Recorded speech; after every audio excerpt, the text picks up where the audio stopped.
All right, welcome back to episode 37 of To The Crib, your go-to podcast for all things football related.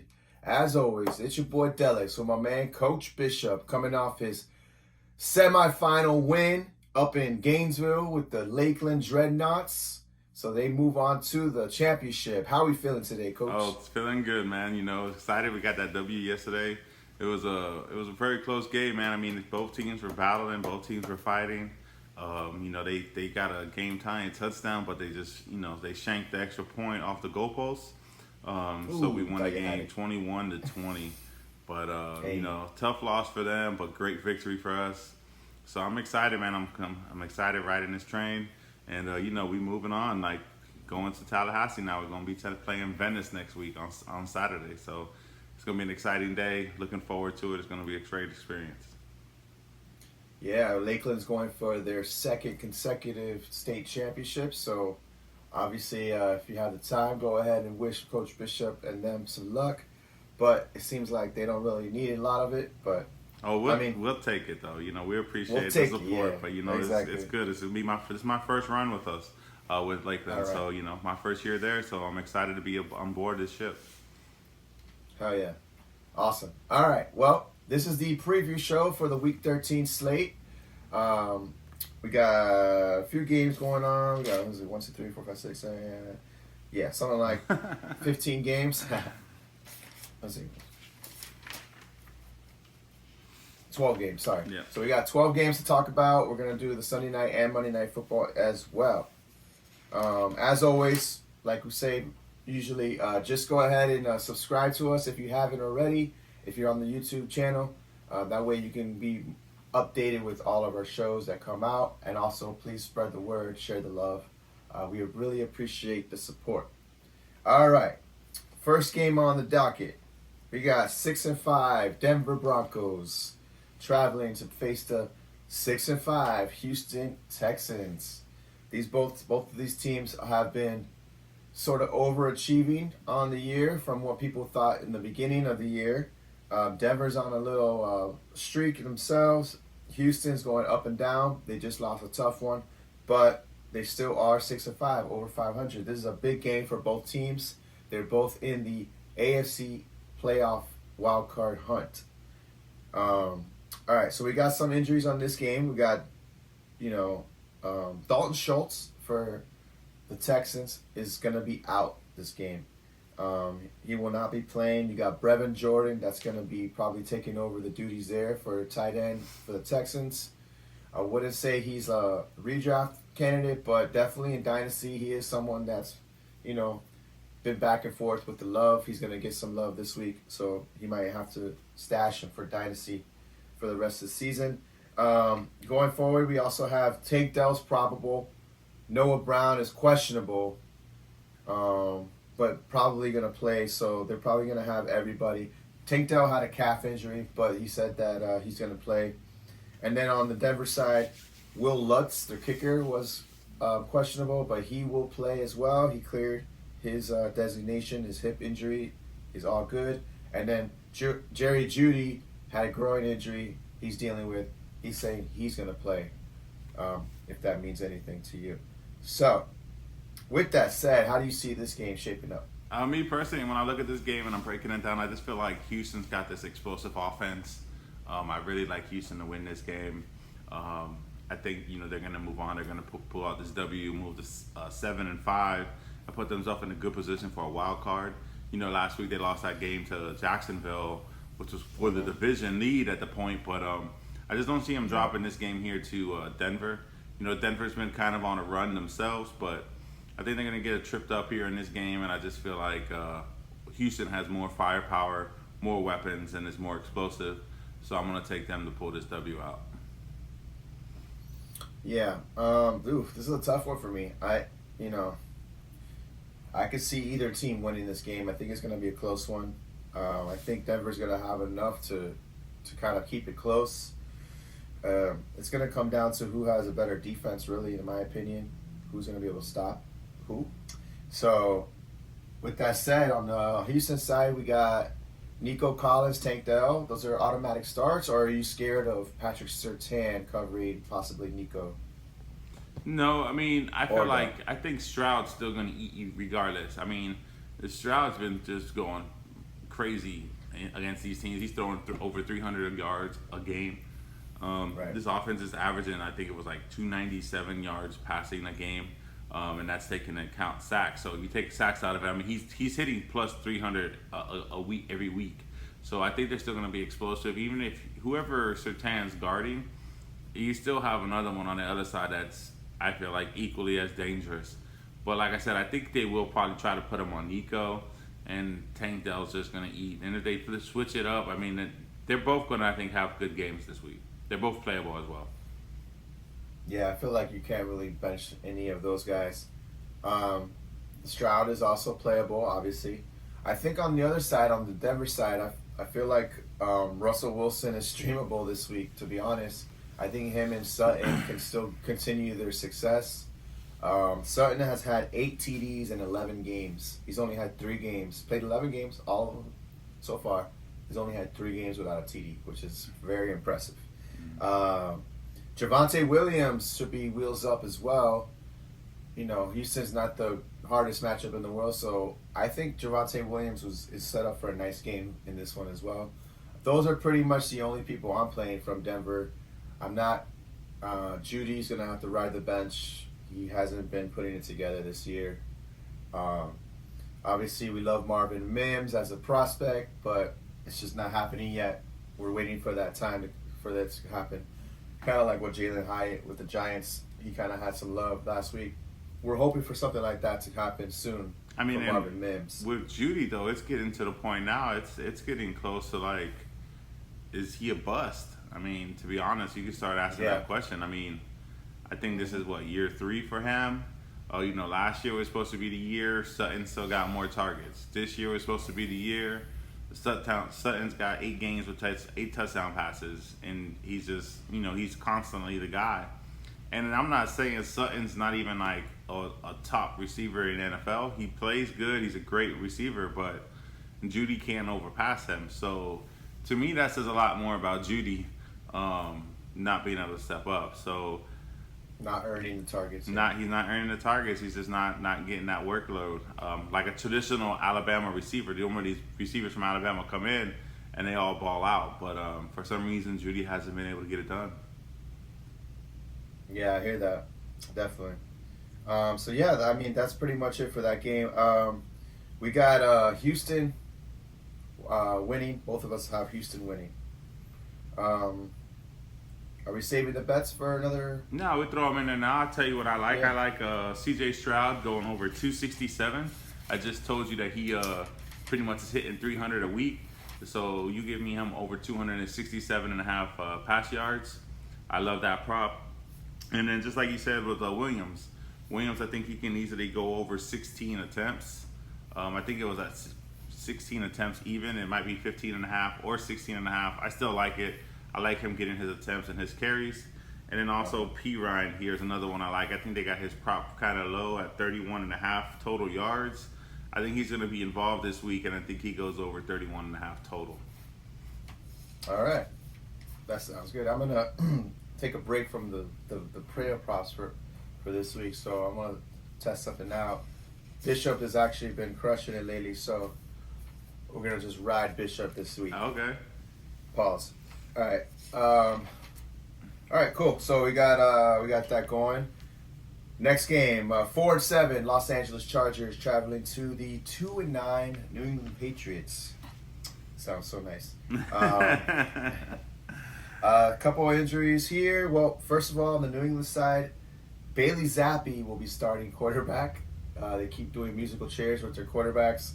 Bailey Zappi starting, with also Malik Cunningham with a package of plays designed for him. Apparently he's going to get in the game as well, which makes Mac Jones probably the third quarterback in this game. Okay, so we'll talk about that in a second, but also Demario Douglas is out. He's been dealing with a concussion. This is his second concussion of the year. He's not able to clear it, so he is out for this game. On the Chargers side, everybody is pretty healthy for them. All right. So, with that said, well, Keenan Allen was going through a quad injury, but he's most likely going to play. He's probable. Yeah. So, with that said, how do you see this game going? Me personally, I think Chargers are gonna get this W. The Patriots, all this stuff you're saying about the quarterback position, moving people around, none of it's gonna work. It's just gonna It's just gonna help their chances of tanking, and trying to get to that top pick. So I don't see a W in their forecast this week. I think the Chargers are gonna be able to go in there and handle business. Yeah, just give me the Chargers in this game, and I think they win it big. I don't think the Patriots are going to be able to do a lot. The Chargers defense has been kind of suspect. They give up a lot of points, a lot of yards. I just don't think the Patriots have the firepower to get it. The only guy I like in this game is Ramondre. Other than that, I'm not playing anybody. Malik Cunningham, from the Patriots side. Yeah, from the Patriots side. On the Patriots side, just give me Ramondre. That's it. Everybody else, no. Cunningham is a good thing. If you're in a dynasty league and you have a superflex league, and if you have a taxi squad, he's somebody I hope you already have on your taxi squad. I have him there in a couple of leagues myself, so he's just somebody that I've kind of stashed myself. I stashed him a long time ago in preseason. Yeah, definitely. He adds that that running ability as well for the quarterback position. But yeah, on the I think if you're super desperate, Devontae Parker might end up getting a lot of love Wow. this week. Yeah. Agent Zero, or is he number one? I forget. He's number one. But yeah, he's number one. Yeah. So he's gonna be their main receiver this week. They're gonna have to throw somebody. I think either him or Hunter Henry even could get some love this week. Because they don't got anybody else. I mean, you're not going to trust Juju. I mean, who else are you going to throw it to? So I think those two can be desperate plays for you as well. But yeah, on the Chargers side, I'm thinking everybody, even Gerald Everett is a good play. Everett, Eckler, Keenan Allen, those are all decent plays. Of course, I do like the Chargers as well, but I wouldn't be surprised if they fall, to be honest. But we'll see. Because they're frauds? Because they are frauds. They're fraudulent. But yeah, so do you have any bets for this game? Yeah, so I like Herbert here, 246.5 passing yards.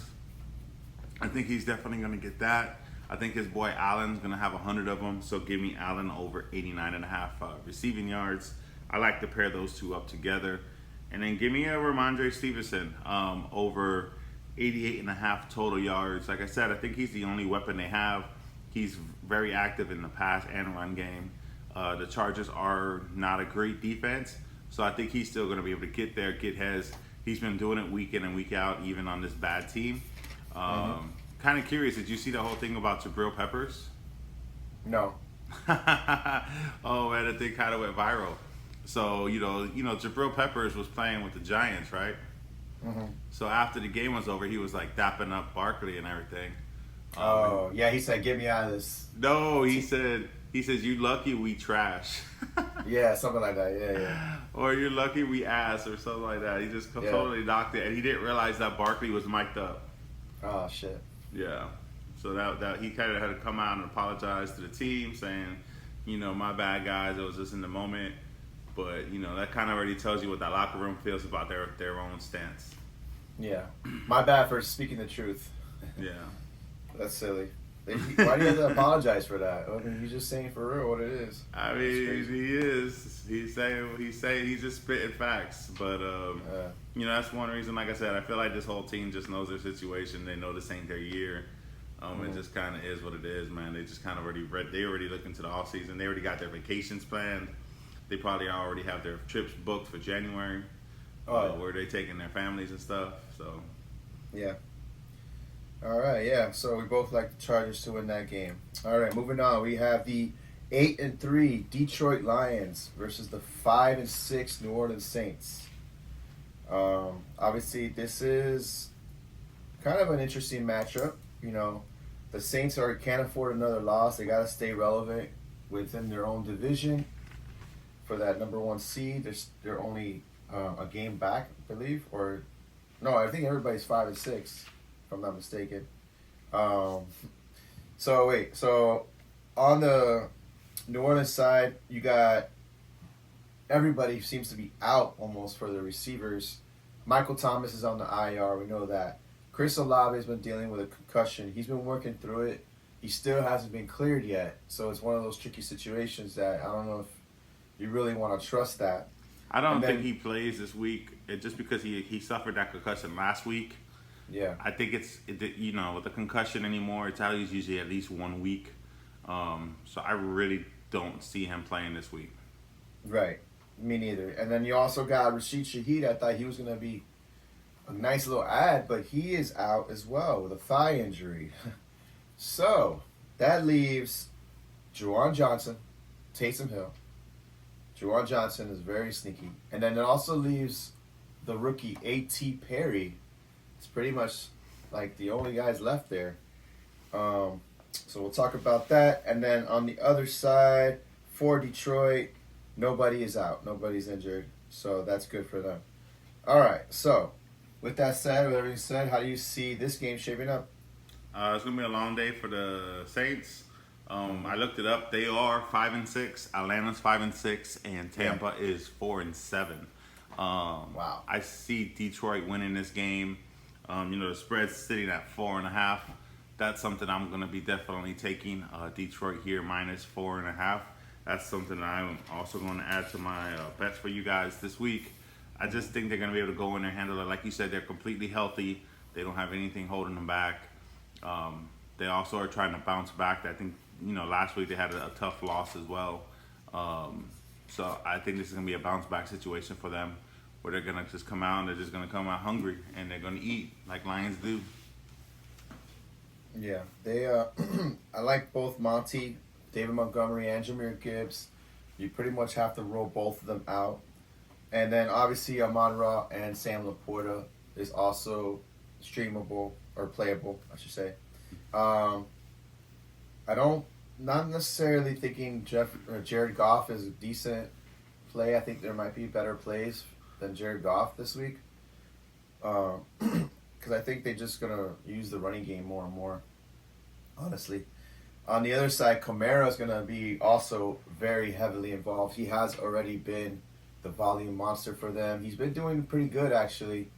It's a tough run matchup, rush defense in the Lions. But, just the volume alone, he's been able to get like 18 to 20 points without scoring. So you definitely have to roll him out. And I'm really serious about Juwan Johnson. I think he's one of the better tight end streaming plays this week if you need one because there are people out this week. So, Dalton Schultz is out. Luke Musgrave has been out. Goddard's not back yet. So, this is going to be a nice little game for Juwan Johnson. With that said, I think Detroit wins as well. Do you have any bets for this game? In this game, I just got one. I like Laporta a lot. They got his line at 40.5 receiving yards. I'm definitely going to say he's going over 40.5 receiving. So that's my one like. And like I said, give me the Lions -4.5. I think they go in and they win this game by at least a touchdown. So Okay. I'm not worried about 4.5 points. All right. Moving on. We got the 5-6 Atlanta Falcons at the 4-7 New York Jets. Obviously, the big news here for the Jets is your boy Aaron Rodgers has been practicing in limited fashion. He's planning for a return this season, which makes everyone really question whether or not he actually tore his Achilles or not, because this is like ridiculous time recovery. Within 3 months, less than 3 months, is very unheard of. But with that said, we're still rocking with Tim Boyle as the quarterback for the Jets, and then Desmond Ridder was back in the picture last week. Did all right, but he is now going to be their quarterback going forward. So you got Desmond Ridder versus Tim Boyle. On the Jets side, the Breece Hall was dealing with a hamstring injury. It's looking like he's going to play. He's been working through it. And then that's pretty much it for injuries. So what I see here is a very low scoring game in this one. I love Atlanta's defense as a streaming defense. Obviously, for those trying to find a sneaky defense, I think Atlanta could do some damage against the Jets. Um, and then Bijan, he should be fed like a monster that he is, which happened last week, and it worked out. I think they should follow that script for Bijan to get fed again. How do you see this game going? I think Atlanta is going to win this game. I don't think Boyle's the guy. Definitely not the guy. That's why Aaron Rodgers is already practicing. But I don't think Aaron Rodgers is going to suit up at all this season. I don't think he plays in any games. Okay. I think this whole thing about him coming back, I think it would have been a possibility had they been in contention. But I think another loss this week is kind of set that back pretty far. The Dolphins are winning. It's just, they're definitely not in contention for the division. But the only hopes they have is for a wild card, and I don't think they have enough firepower. It's almost getting to the point after this week, if they lose this week, they probably have to win out to even get into a wild card spot here in the AFC. So, and I think Aaron Rodgers does not play. It's a whole lot of hype, a whole lot of build-up, a whole lot of talk about Aaron Rodgers. His name just stays in the media, and I think he won't end up playing. Yeah, I can see that happening. I mean, he said himself, if it's only if they're in contention. Pretty sure he said that himself. So, what if they do win 5-7? They go to 5-7, then the talks are gonna keep creeping up. So, it's gonna be interesting to see what happens in this game. Garrett Wilson's obviously a play for you. If you have him, you got to roll him out, and also Breece Hall as well. Go ahead and roll him out. On the other side, you have your boy Bijan Robinson, should do well, and Drake London. Are you playing Drake London in this game? I'm not, actually. I feel like Drake London, like you said, it's going to be a low-scoring game. Vegas has the line at 33.5. So they already know that this is going to be really low. Exactly. That's extremely low.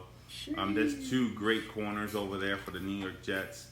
I don't think that they're going to be able to get London the ball enough that it serves for him to be usable. I do think it's going to be a lean on Bijan game and Tyler Algier. To me, if I was to have a decision in a flex spot, I might actually lean towards playing Algier over London. Just because I just don't trust Ritter, and those corners are way too good for Ritter to be having to throw the ball a lot. This could be a game where Ritter maybe only has like 18 pass attempts. Just because they're just trying to just not let him lose the game for them. So I think they just keep the ball on the ground. With that being said, I love Bijan. His attempt prop is sitting at 14.5 attempts. I love that all day, 14.5 attempts for him. I'm definitely taking that. And like I said, I don't like Boyle. They have his passing yards at 180.5. I'm going to say under. This Atlanta defense is really good as well. So I say he goes under, but Tyler Conklin, they have his receiving prop at 23.5 yards. I do like him to hit that and go over. And then, like you said, low-scoring game. Give me Koo with 1.5 field goals. I know you like those field goal props. Young Wei Koo. All right, nice. So we both like Atlanta to pull this game out on the road. Interesting. I can definitely still see Jets to win this game, but we'll go with Atlanta. All right, moving on. We got the 2-10 Arizona Cardinals versus the 7-4 Pittsburgh Steelers. On the Arizona side, you got Michael Wilson still dealing with that shoulder injury. He has been ruled out for the game. But you have Trey McBride, who was limited with a groin injury. He will be playing. And no more Zach Ertz. He hasn't been playing, but he requested to be traded or released. So I think he did get released. So he's floating around, and there's rumors of all kinds of different teams deciding if they want to pick up Zach Ertz. But that come to Miami. I would love to see that. Put him in a Miami uniform. Yeah, that's a good point. I never thought about that. Obviously, the common ones are the Ravens, the Eagles. Back to the Eagles. Kyler Murray, he's been doing all right. I think he might have a decent game against Pittsburgh.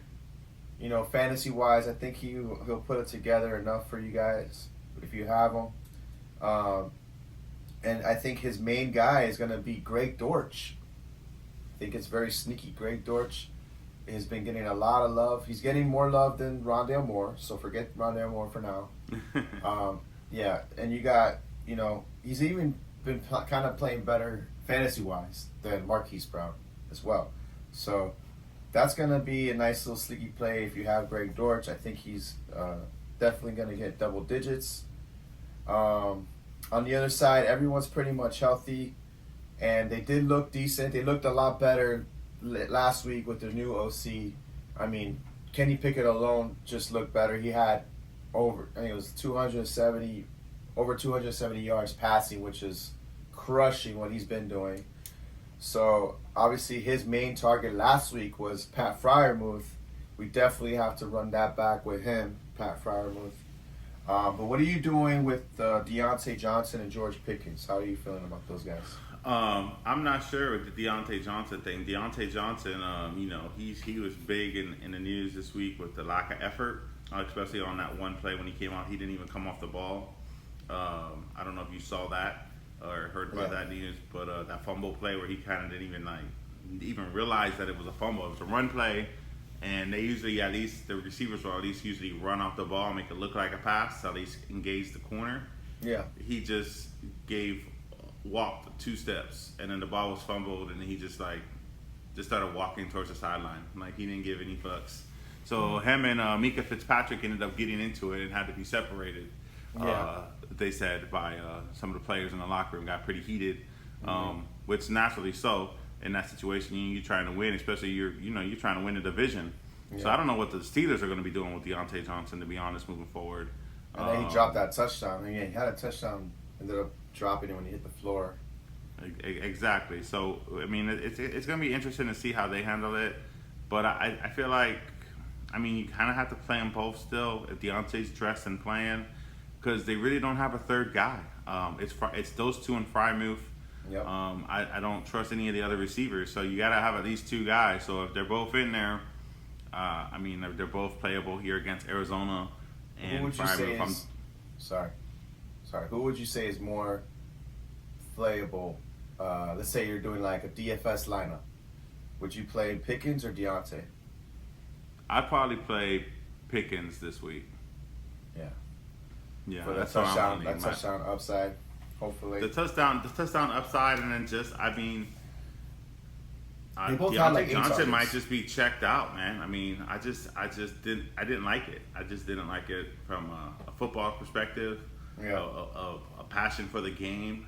That's just no passion, no effort, no love, just 0 fucks, literally, on that play. So well, you better check back in, because they're gonna blink and they're gonna be 8-4, bro. 8-4 Steelers. Unbelievable. I got them winning this game as well. So I'm not worried about Arizona, but they're gonna be 8-4. Nuts. Mike Tomlin doing Mike Tomlin things and still dealing with these situations of, Pickens complaining. Now you got Deontay Johnson not even trying. Right. And they're still figuring it out. So all that stuff happened last week in a win. When Pickens was bitching and moaning about not getting the ball, not getting looks, in a win. So all these things, and they're still winning throughout this stuff. Right. They're still trying to figure out Najee Harris, Jaylen Warren, and all that stuff. You got Warren outshining Harris, but Harris still getting the bulk of it too. So Harris looked really good last week, actually. He's a good back. I saw a stat saying at this time in his career, his stat line is very equal at the same point of the career of Marshawn Lynch at the same time. He's nice. Out so far throughout his career and the start of Marshawn Lynch's career, he's outproduced Marshawn Lynch. Yeah. In the start of their career. So, he's still young. This is only year 3 for him. A lot of people forget that. So, and the Steelers are going through a whole lot of just craziness in that locker room, and craziness just barely squeaking out wins, just trying to find a way. They don't really have an explosive offense. Imagine if him on an explosive offense, though. You know what I'm saying? So I feel like Najee Harris is good. It's just a situation right now. I mean, because we're not saying Pickens is bad, we're not saying Deontay's bad, but their numbers aren't great. It's just that offense isn't great, and it could be a whole thing about the coach, about Canada. Right. It could have been a Canada thing. Yeah, we'll see. Another week under the new OC could prove to us that things are changing and turning for the better. Like I said, Deontay and Pickens had 8 targets as well last game, so you like to see that. They're trying to get them the ball. So basically what we're saying is, for Pittsburgh side, we're playing at like 5 people in this game. Najee Harris, Jalen Warren, Deontay, George Pickens, and Freiermuth. That sounds scary to me. But, I mean, they all seem like they have great matchups, so I feel like you gotta trust the process on that one. On the Arizona side, we're trusting Trey McBride and we're trusting Greg Dortch. Are you trusting Marquise Brown? No, because I don't even like his player props. The only one I'm trusting on that side is Kyler Murray. Kyler Murray's the only one. That's it. I just think he's going to be able to get there and get his. I just looked up Marquise Brown too, and it's actually saying that he hasn't practiced all week with a heel injury, but that he's likely to play. So that's not good either. So, I mean, we're just going to have to That goes more to your Greg Dortch. Right. Greg Dortch, passing the Dortch. But so in this game, as far as my bets, I love Kyler Murray going over 217.5 passing yards.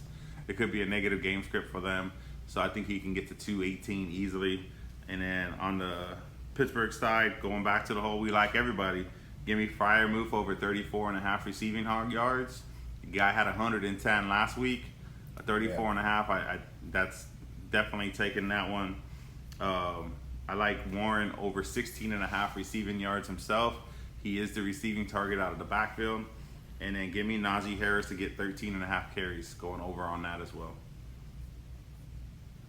All right. That Warren one is always tricky, but we'll see. All right, cool. He gets it on one play. One play, heard. All right, but we both like Pittsburgh to win and be one of the top teams record-wise in the AFC. Go look at that. All right, going forward, we got the 6-5 Indianapolis Colts traveling to the 4-7 Tennessee Titans.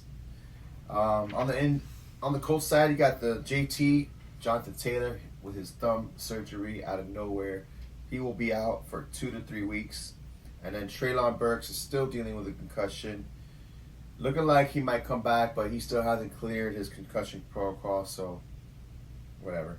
On the other side, Tennessee got no injuries to report for Tennessee. Everybody seems to be, besides Treylon Burks, but everybody seems to be healthy for them. Now, with that said, how do you see this game going? So just a reminder to everybody, this game, and we were talking all season before about how the Tennessee Titans run defense was top notch throughout the first 5 weeks of the season, or the first 4 weeks of the season. And then insert Zach Moss back in week 5, 23 carries for 165 yards rushing on this team. There was no JT in that game either. There's no JT in this game. So I do like the Colts. I think the Colts are going to be able to handle their business. They won that game 23-16. I think it's going to be a repeat. I think the Colts pull out this victory again here as well. Yeah, I like the Colts to handle business as well. That would be a great win for them. Obviously, it's a divisional win, but it will also put them in the hunt still, keep them in the hunt for that AFC playoffs.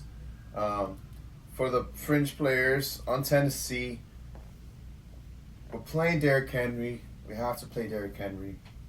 But D-Hop is a tricky one. DeAndre Hopkins is very tricky for me. Since week 5, he's had 4 or less receptions. Since week 5. He hasn't had any more than 4 receptions, any game. Wow. Yeah.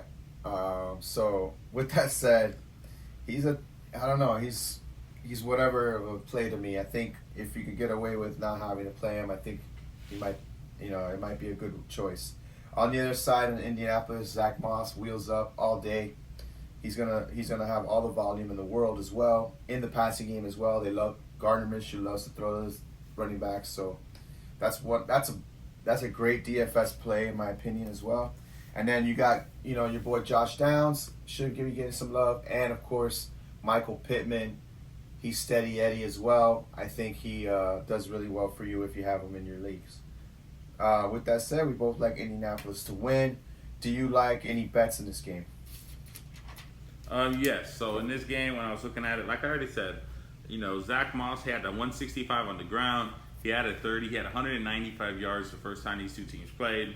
So you're giving me a total prop of Hez at 98.5 total yards. I think that's something that he's going to get. I think Tennessee will have more emphasis now having some film on it to help stop the run. But I still think he gets there through the air. And with that being said, I think Minshew also goes over 238 yards passing. And then give me Kyle Pitts over 70. I mean, not Kyle Pitts. Michael Pittman over 72.5 receiving yards. So Michael Pittman 72.5 receiving yards. I think they hit. So Minshew over his passing, Moss total, Pittman over his receiving prop. And give me the Tennessee kicker Folk over 1.5 field goals. There we go. That field goal prop again. Hey, a little field goal prop. All right. Yeah. So we both like Indianapolis to take out the Titans in that game. All right. The last 1 o'clock game is the 8-3 Miami Dolphins traveling to the 4-8 Washington Commanders. So for Miami, Devon Achane is going to be playing. He is back again. He'll be playing. Both Mostert and him were limited practice, but they're both going to play. I have here that Jeff Wilson is a Hail Mary stash for those that have the space. These guys keep getting in and out of injuries, and Jeff Wilson's just sitting there waiting in the wings, just waiting for his time to shine. He did get 15 carries last week with Achane out. So if any one of those guys go out again, Jeff Wilson will be lined up for some love. So, take that with a grain of salt how you want. But Tyreek Hill was also limited with an ankle injury. But that man's a dog. He's a beast. He gonna play. He's strapping it up. And on the other side, Washington, everybody's pretty healthy. Nobody's really injured in this game. Yeah. For all the love and everything about Sam Howell, for me it sounds like it just feels like he's like a Jameis Winston almost. Like, oh wow. Yeah, he has they've had the stat where it's like the big time throws, 20 plus big time throws in the year, but he's also had turnover worthy throws, over 20 plus turnover worthy throws as well. So he's like the only one in the league that has that. Both. We had this Jameis Winston, the famous 30 for 30 year. I feel like that's what Sam Howell is kind of like trending to be. For all the the hype about the Commanders and all this and that and the other, they're only 4-8. Like, they're still 4-8. They're not really getting done. Right. Obviously, it's a road game for Miami. They have to be careful not to overlook this team, but they got the Hard Knocks going, so I'm pretty sure every week is very hyper focused now with the Hard Knocks in town. So I think they can handle their business, obviously, against the Commanders. How do you see this game going? Definitely Miami wins this game. I think Miami's going to be able to handle their business. I think Washington's going to be in a negative game script. They got the spread sitting at 9.5 points. I think Miami should be able to cover 9.5 points here on the road against Washington. Mm-hmm. Like you said, Washington's 4-8. I will say though, Washington has played some of these tougher teams pretty tight, man. I mean, they held the Eagles. They took the Eagles overtime once, and then the other game was just a 1 point, not 1 point, but a 1 score game as well. So they may hang in there, but I just feel like Miami's super explosive. I don't think the Washington defense is that much to worry about, and I think Miami can go in there and put up 30 to 40 points. Yeah, I can see Miami's offense kind of taking over this game against that porous Washington defense. They shipped off both their pass rushers early on in the season. Their secondary isn't that great. So we're rolling out Achan, we're rolling out Mostert, right? Both of them. Yeah, You have 'em? they should both definitely be in your lineup. And like I said, this is one of those games where you take what everybody says about the Dolphins because there is some truth to it. Yes, they haven't beaten a really good team yet. Take that, say what you want to say. Even though now Denver's starting to look pretty good, but maybe in the beginning they were trash. But we did score 70 on Denver when everybody was saying they were trash. Mm-hmm. We scored 40 on Carolina. Yep. When we play these teams that are on the bottom of the barrel, like Washington, we put them to sleep, man. We put them to sleep early. So, like I said, I think it's going to be a big game. So all your Dolphins guys can be in the lineup. Yep. I like them all. Waddle, Hill, Achan, give me Mostert, give me Tua, all of these guys. Yeah. On the other side, Terry McLaurin, Jahan Dotson have a mid matchup on paper. I think it's even worse if you really think about it because it's probably taking stats from early on in the season when we didn't have Ramsey. I think our secondary right now is lock solid right now. Yeah, we do play zone a lot. We give you guys some yards. But at the end of the day, it's very slim pickings for the receivers. I actually think out of all of them, I think Curtis Samuel has more of a chance to actually be the higher fantasy producer for them as the slot guy. But like I said, it's going to be slim pickings. Brian Robinson has a hard matchup as well. We are very good against the running backs. We've been like that all year.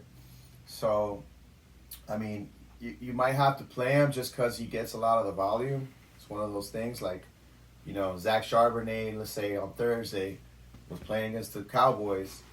And, it was obviously one of the worst matchups he could have, but just volume alone carried him, and he ended up doing all right.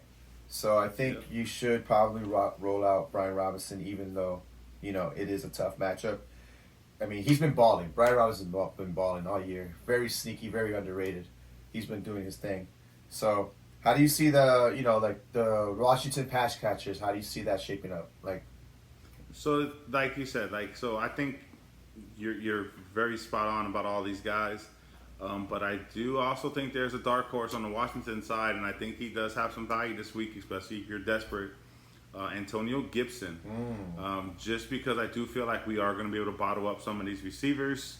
And I think with the negative game script, they will be having to throw the ball. And I do see a lot of dump offs. I can see Robinson coming out and having a five or six reception game this week out of the backfield, where maybe he's getting a 50-50 split with Robinson just because they aren't running the ball as much. And this could be kind of a big game here for Gibson, where he might be the leading fantasy player on Washington. I thought you were going to say Logan Thomas for a second there. But yeah. Nope, Gibson. I'm going even deeper on this one. I think Gibson can have a good game this week. So, in conclusion, are you rolling out McLaurin? Yeah, I think Scary Terry needs to be out there in your lineups. Scary Terry or Greg Dortch? Ooh, that's a good one. I'm saying, though, it's definitely a question people are going to have. I might play Greg Dortch over Scary Terry, to be honest. I think Dortch might have a better week than that's something we're going to have to come back and look up. But Dortch might have a better week than Terry McLaurin this week. Another thing is the pressure from the Dolphins is also top notch. Yeah, they lost Jalen Phillips, obviously, for the year. That's a very bad one. That's a big one. But they have Andrew Van Ginkel coming in, who's just going to get more playing time, and that guy's a menace. So he is a huge menace. He's so underrated by the league that it's ridiculous. So Sam Howell also takes 1,000 sacks as well. So yeah, it's going to be tough. It's going to be tough for the Commanders to, I think, to move the ball up against us. So yeah, obviously we both like Miami to win. Do you have any bets for this game? Yes. So on the Miami side, I'm just taking Tyreek Hill over 100.5 receiving yards. This man's on a mission to get to 2,000. He's got a great matchup here. I could see him having a double-digit catch game as well.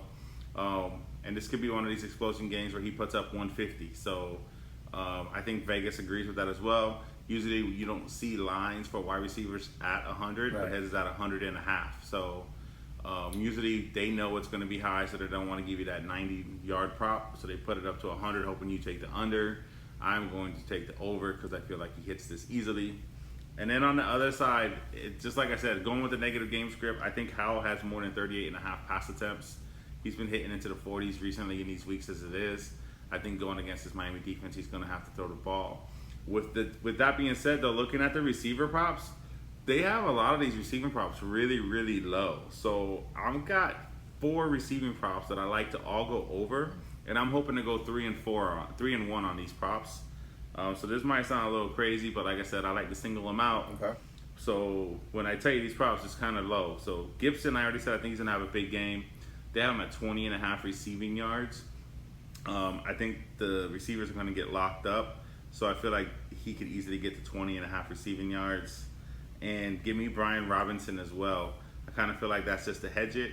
And they got him at 12.5 receiving yards. He is also a factor out of the backfield. He's got a couple receiving touchdowns on the season as it is.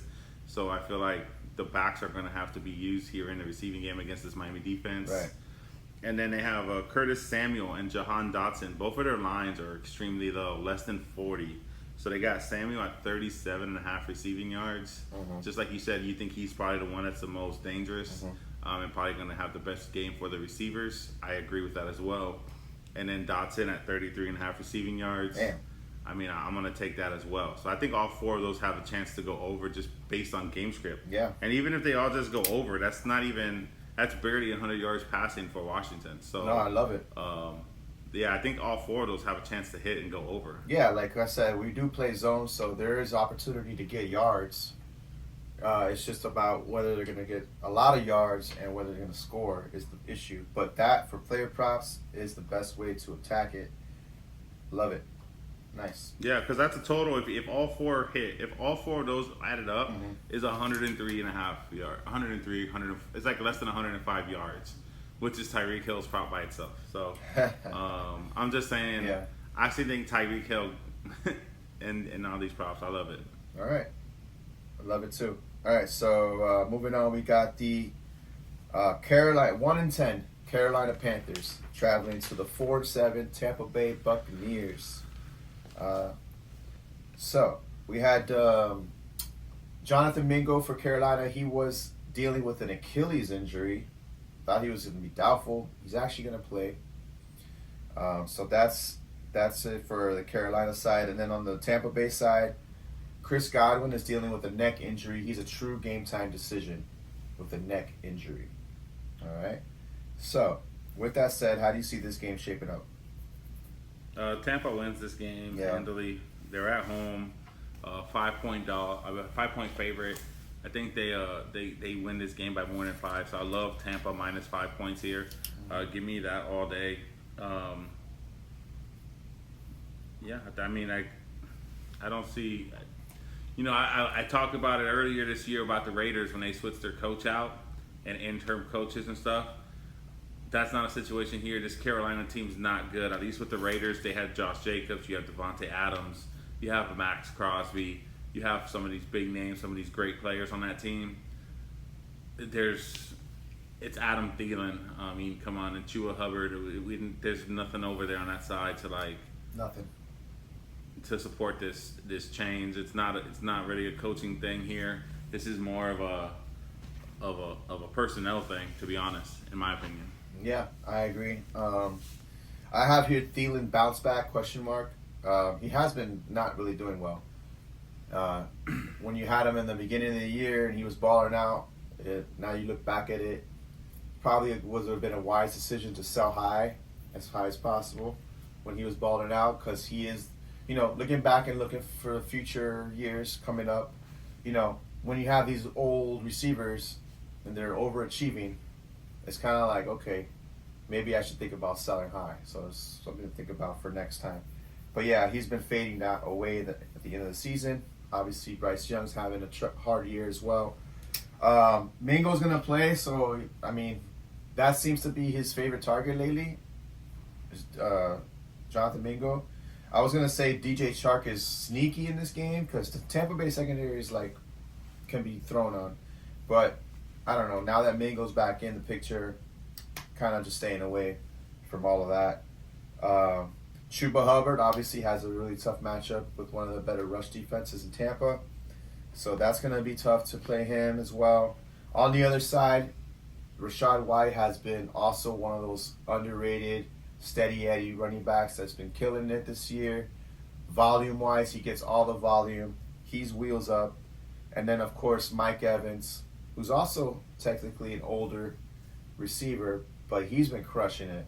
But he's wide receiver 9 right now. Yeah, he's had the pedigree his whole career, and he's just keeping it up this year, just staying on brand. He's definitely a big play for us in this game. I'm not sure what's happening with Chris Godwin. I don't know what's up with him. It sounds like, a neck injury. I want to say they lean to sitting him. That kind of sounds kind of risky.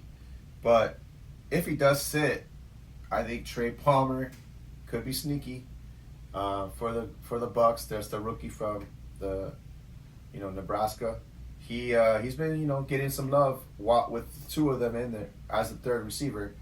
So if he gets the love as a second receiver, I think it could be a sneaky play, one of those long shots like Adam Schefter likes to call. I think he could be a long shot only if Godwin doesn't play. We both like Tampa to win this game, I'm assuming. Yes. Who do you have? Do you have any bets in this game? Yeah, so give me Bryce Young on his rushing prop of 13.5 rush yards. I think he's going to be able to scramble for that. I think Tampa, they get after the passer quite a bit. So I think he's going to have to take off here a little bit and run and use his legs some, which he's not really scared to do himself anyway. So give me 13.5 rushing yards, taking over that for Bryce Young. I like Rashad White over 92.5 total yards. And Mike Evans, man, the receiving prop is crazy low again. 4.5 receptions for him.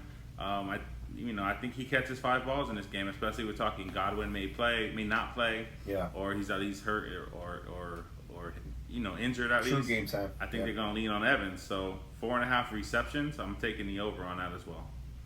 Very nice. All right, cool. All right, moving on. We got the probably the biggest game on the slate. 8-3 San Francisco 49ers traveling to the 10-1 Philadelphia Eagles. This could be a preview of the NFC Championship game. It was the NFC Championship game last year. I don't know if anybody remembers. Brock Purdy had no arm, no shoulder, and so they had no quarterback. No quarterback, basically, and they almost won the game.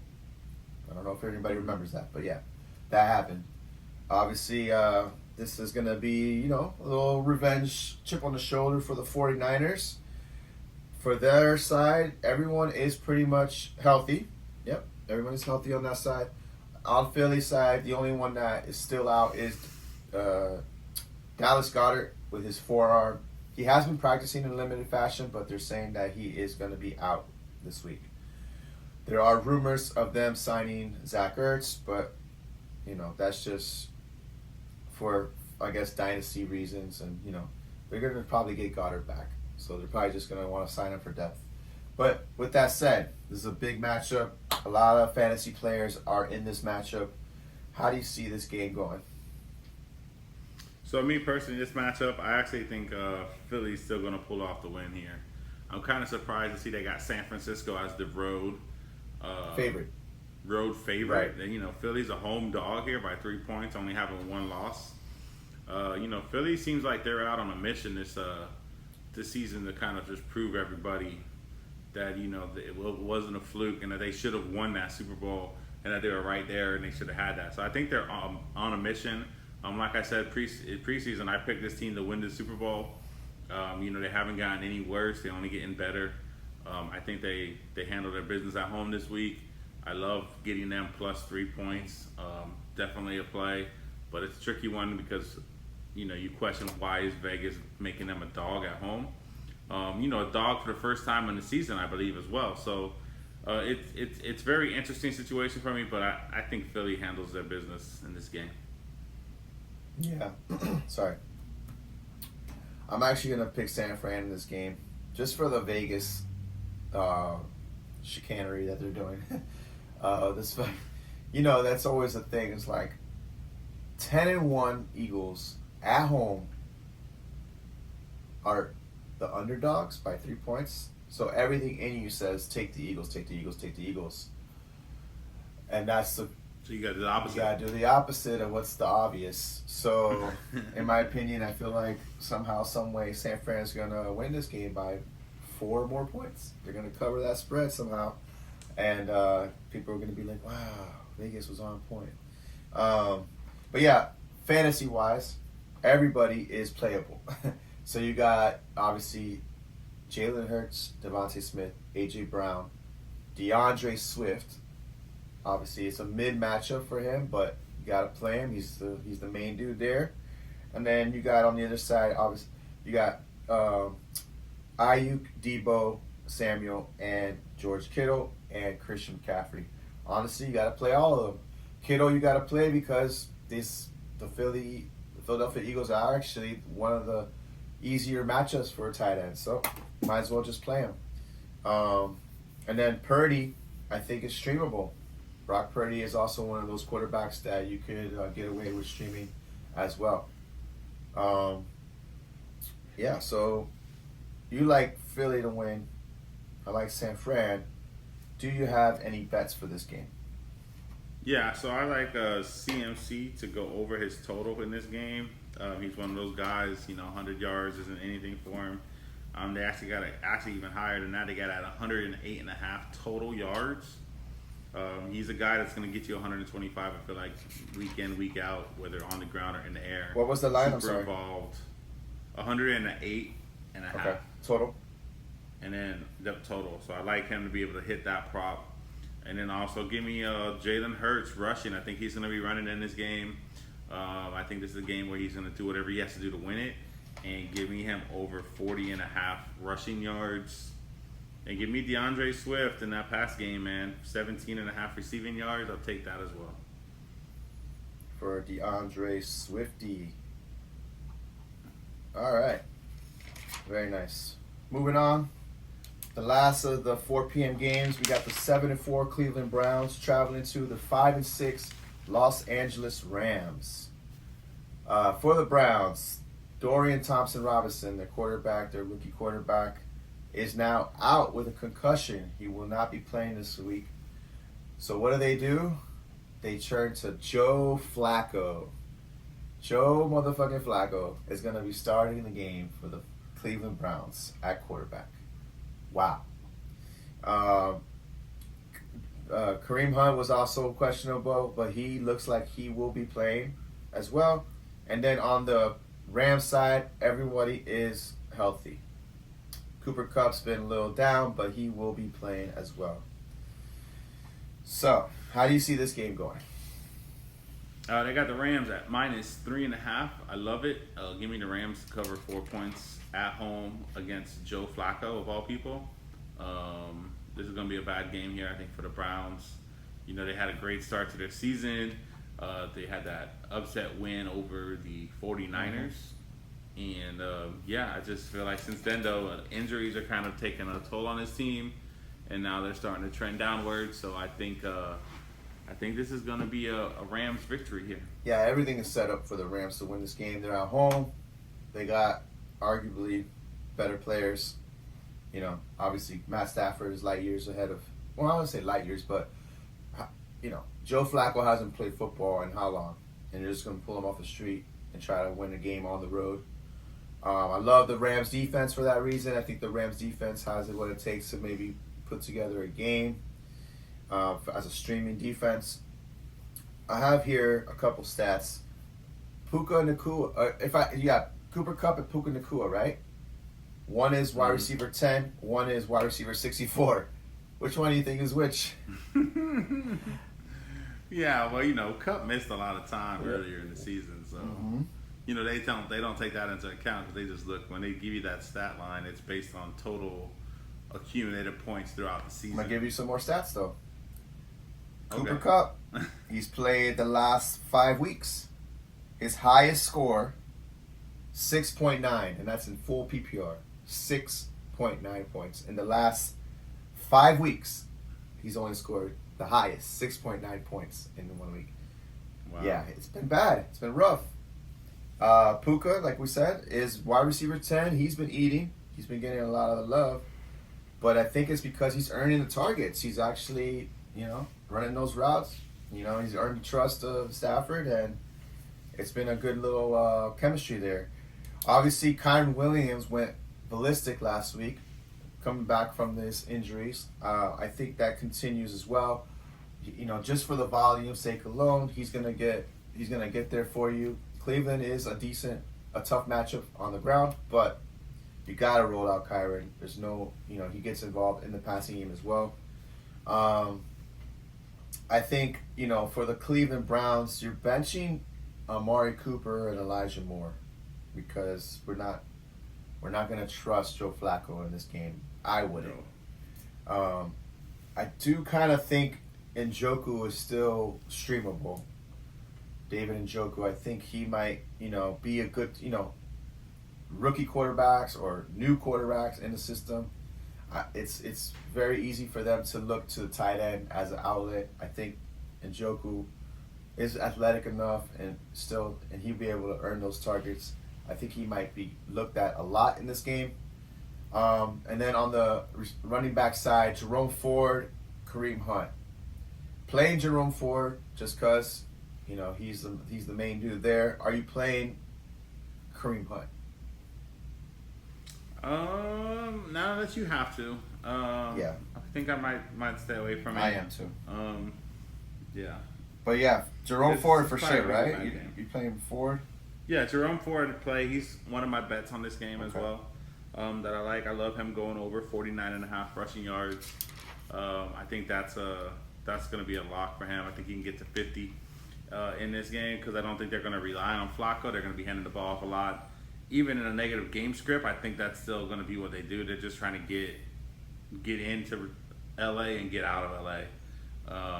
I don't even know if they're necessarily trying to even go in and win the game because you're playing Joe Flacco. It is what it is. You're just going to next week is at this point.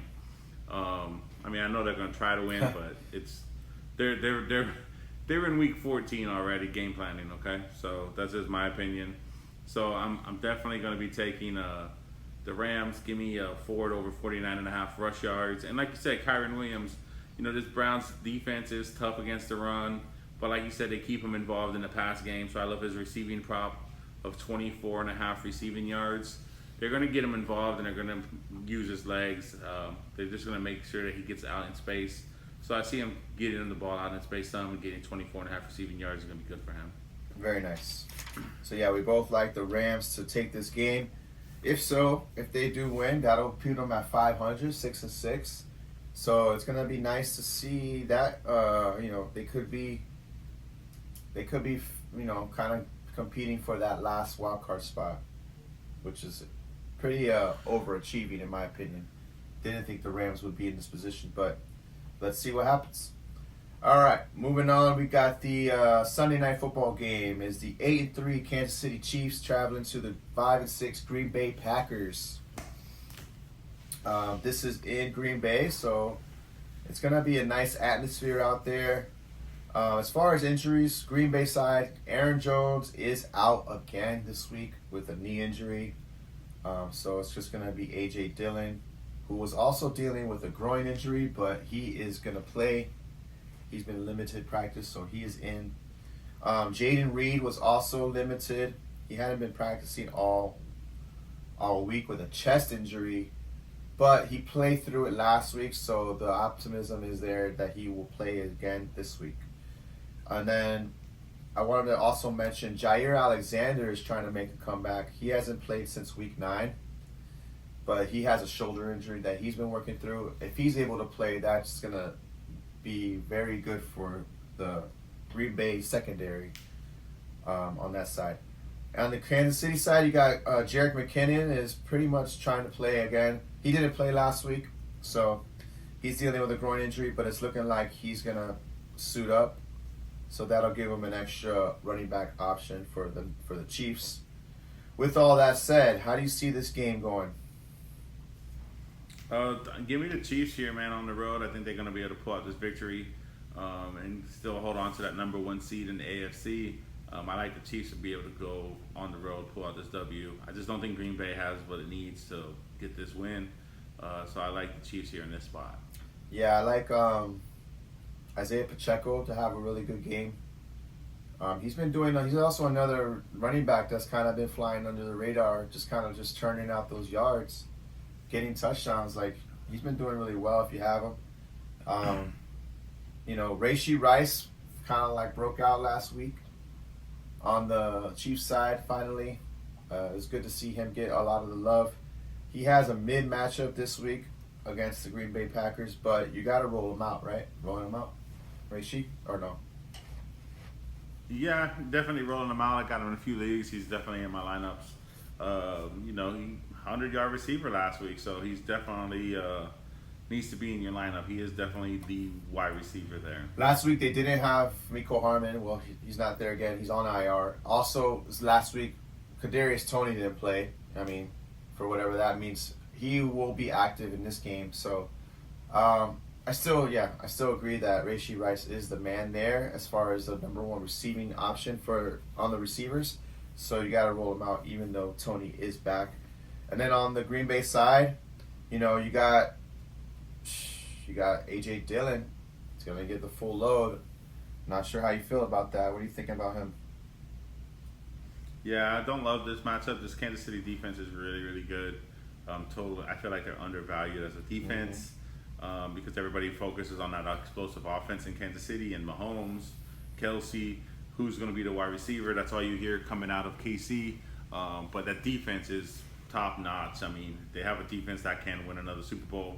So I'm not liking A.J. Dillon in this spot. I like the Chiefs' defense to be able to hold them up. I will say A.J. Dillon last week against Detroit, which is also a decent run defense, he was able to get 11 points PPR. He will get involved. He got 14 carries the last 2 weeks, A.J. Dillon, and he's averaging about 3 or 4 catches for 30-ish yards. So, that alone is 7 points in the receiving game. He's going to get the volume. So, if you're in a play, he could definitely be a flex play for some double-digit numbers, maybe get you a score if they get in the red zone. We'll see. But how about pass catching wise? What are you doing for anybody in the Packers? You playing anybody? Yeah, no, not really. I mean, I got Dobbs in a lineup. Romeo Dobbs. But Romeo Dobbs. I just really don't like this matchup here, to be honest, at all. I'm just playing. I like the Chiefs guys, but yeah, on the Packers side, I just don't see it. Right. I mean, our boy Christian Watson finally had a game last week, and so did Jaden Reed. Kind of did it for you. It's gonna be interesting. I think Reed could be streamable, but he's dealing with that chest injury, so I'm not sure what's going to happen with that. So. Yeah, I guess if, the Green Bay side is kind of like all flex plays. If you're in a pinch, you might be able to get some action out of them. So you like Kansas City to win. I like Kansas City to win as well. But it would be nice if they lost. It would. For my bets on this game, I like, like we always like, I like Mahomes over 21.5 rushing yards. I think he's going to be able to get that. You talked about Pacheco. I love Pacheco over 15.5 carries. And then give me Kelsey over 69.5 receiving yards. I like all three of those. All right. You said Kelsey over 69.5? Yes, sir. Very nice. And Mahomes. All right, cool. All right. Moving on to the Monday Night Football game. We got the 5-6 Cincinnati Bengals traveling to the 8-3 Jacksonville Jaguars. Duval. T. Higgins is back. He will be playing. He's a full participant in practice with his hamstring and ankle injury. So he will be suiting it up for the Bengals. And then on the Jaguar side, Travis Etienne has been dealing with a rib injury. They're saying he's positive. He's more optimistic to play than not. But I did have here to keep an eye on D'Ernest Johnson. He's also a sneaky stash to put on your team. Just in case you don't play, or never know, it could get re-aggravated. And it's looking like obviously Tank Bigsby is fading away. He's become one of those rookie busts in a way because he can't block. He's been dropping passes, fumbling the ball, just making silly rookie mistakes. So they're leaning on the veteran D'Ernest Johnson as their number 2. And he actually got some love last week as well. So he's definitely a sneaky stash in my opinion. With all that said, how do you see this game going? Yeah, it's kind of wild to see that Tank Bigsby is actually turning into kind of like a bust. I mean, he has such high upside. He had a great preseason, and everybody thought he was going to come in and actually like get goal line work over ETN and all this stuff, and it just hasn't really happened for him. So, ETN's kind of been the workout horse back there, and then now D'Ernest Johnson's coming in and taking the touches that everybody thought Bigsby was going to get. But I think Jacksonville wins this game. I don't think it's gonna be close. I know Higgins is back, but Burrow's not. So I don't really think that's gonna matter. I like Jacksonville to win this game at Duval. And keep putting Cincinnati. Like I said, I mean, I know there is an injury to Burrow, but I called that one preseason as well, where I said I don't think they make the playoffs. Oh, that's right. So nice. Yeah, Jacksonville wins this game. Yeah. Okay, so fantasy-wise, we're playing on the Jacksonville side. We're playing ETN. He's been balling. What are we doing with the receivers for the Jacksonville Jaguars? Who are you playing? Who are you not playing? You got to play Kirk. You got to play Ridley. You should be playing Ingram. Right. You're definitely playing ETN. I'm not playing Zay Jones. He's not in my lineup. On the other side for Cincinnati, I'm just playing Jamar Chase. If you can get away with not having to play Higgins, I know you drafted him high. I did as well. But even before his injury, he just wasn't what everybody thought he was going to be this season. It's just definitely a down year for him. So I'm just playing Chase and hoping I got somebody else I could play instead of playing Higgins if I can. And obviously Joe Mixon. Okay. Yeah, we play Mixon. Yeah. Although I don't think he has a good game this week. Yeah, I mean, it's one of those things with the whole volume situation. It's like you got to take the volume when you can get it. So, there's a lot of backs that are in that situation where it's kind of a tough matchup this week, but volume alone should carry them into double-digit points. So, it's one of those you got to just trust the process with that. On the Jacksonville side, I do have Evan Ingram scoring this week. TD prop for Evan Ingram. He hasn't scored all year. I was going to say he's going to finally get in there. Yeah, this is the game. At home, Monday night. Okay. TD prop, baby. Sprinkle, sprinkle. Evan Ingram. Can't wait. I love Jacksonville to take care of business as well. Shit, they will be 9-3 if they handle business, which is also very impressive. Got some good teams kind of separating themselves at the top of the AFC. Do you have any bets for this game, or are we waiting for Monday night? I do have some bets for this game. I only got 2, and they're both on the Jacksonville side. I think Jamar Chase is still going to be Jamar Chase. They have his receiving prop at 57.5 receiving yards. I'm definitely going to be taking over that. And then as far as Joe Mixon, last week in Pittsburgh, that game was, I believe it was 16-10. So it was a close game. It wasn't no game script or anything. They could have done whatever they wanted to try and win it. Mixon had 8 carries for 16 yards, 2 catches for 44. So he was involved in the receiving game there, which helped save his day. But the 8 carries is what stood out to me. So I'm taking him under 14.5. Carries in this game. I think he's going to be under that. I don't think he gets 15 rush attempts because I do think they're going to be playing catch up. And the Jacksonville rush defense is really good as well. So I think they're going to have to get away from the run game and put it in the quarterback's hand. So I'm thinking Jacksonville to win, but I think Mixon goes under his rush attempts. Okay. Nice. All right. Well, that pretty much does it. That wraps up the Week 13 preview. It's very exciting times. This is most leagues go to week 14 for the regular season, so this is the playoff stretch run for those trying to battle. Good luck on your league matchups. Hopefully, we were able to provide you with some good insight, and hopefully you guys take down some W's this week. And also in the DFS, hopefully we gave you the guys that we think are going to actually blow up and have that high ceiling for you to play in your lineups. With that said, do you have anything else to say, Coach Bishop? No, like you said, it's the playoff stretch. We go on the state next week with Lakeland. This is your playoff stretch for your fantasy team. Hopefully everything we gave you gives you enough information you need to take it to the crib. To the crib!